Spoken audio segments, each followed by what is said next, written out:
Vaš najveći profesionalni uspeh? Pošto ja matematičar, reći ću da je to rešenje jednog matematičkog problema, ali bolje o tome da ne razgovaramo, bojim se gledalci će da isključe svoje televizore.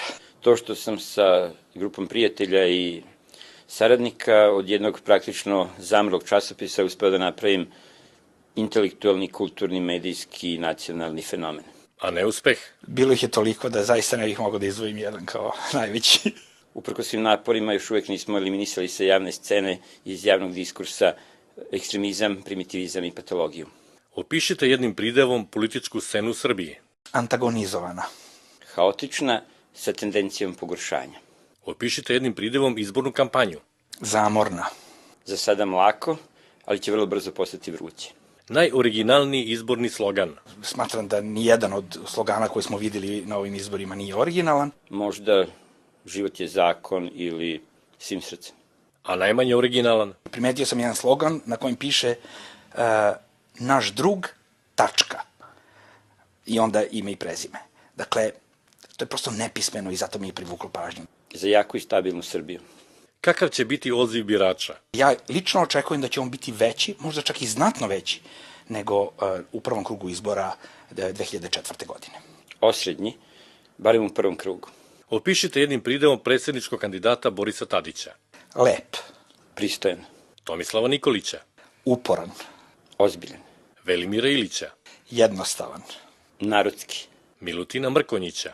Glasan. Glasan. Čedomira Jovanovića. Mlad. Opasan.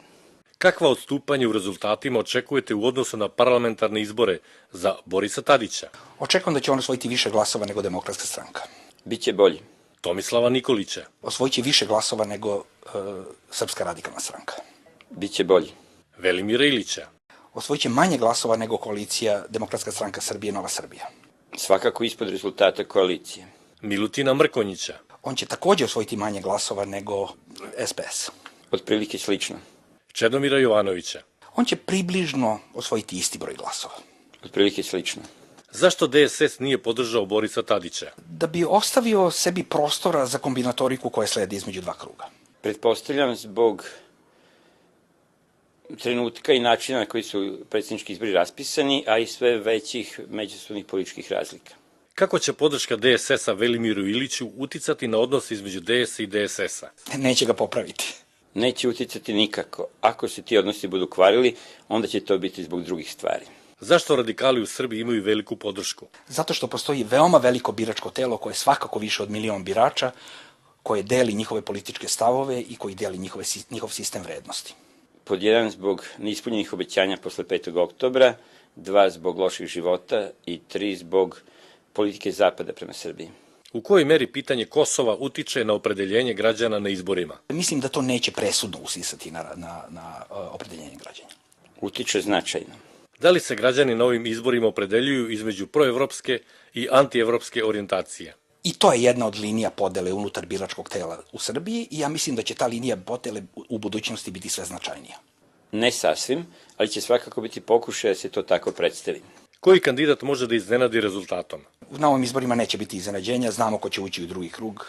Mislim nijedan.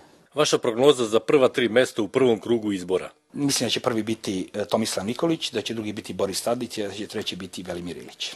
Nikolić, Tadić, Ilić. U kojoj meri građani Srbije podržavaju pristupanje Evropskoj uniji? Više od 60% građana Srbije u ovom trenutku podržava to pristupanje. Podržavaju u vrlo velikoj meri, ali je ta podrška dosta površna, plitka i uglavnom vezana za bolji život i donacije. Šta bi za Srbiju značilo nepotpisivanje sporazuma sa Evropskom unijom? Lično mislim da bi to bila katastrofa za našu državu. Mislim ništa značajno, baš kao ni samo potpisivanje. Ko je za vas ličnost 2007. godine? Ličnost 2007. za mene je Novak Đoković. U svetu Putin, u Srbiji Đoković. Najznačajniji događaj u prošle godine? Koncert Rolling Stonesa. Smatram da je on bio važan i zbog toga što je taj prostor na kojem je održan dekontaminiran posle svih onih skupova, političkih skupova koji su bili tamo 90. godine i posle svih onih folk koncerata koji su to održani. Onaj koji se nije dogodio. U svetu napad na Iran, a u Srbiji nezavisnost Kosova. Zato se i plašim ove sada 2008. godine. Šta ste poželeli za Novu godinu? Nisam poželeo ništa. Ne verujem u Deda Mraza. Šta cenite kod drugog sagovornika Dvougla? Cenim njegovu hrabrost da iznosi svoje političko mišljenje, znajući kakve reakcije na iskazivanje takvog mišljenja izaziva. Vedar karakter i to što se sa njim može razgovarati o različitim stvarima. Šta mu zamerate? Nema apsolutno nikakvu zamerku. Ništa posebno. Šta biste mu poručili? Da je važno da u životu napreduje i profesionalno i kao ljudsko biće i da je to veoma važno za sve ljude, pa i za njega. Da se drži brojki i da nikad ne zaboravi da su 1, 1, 2.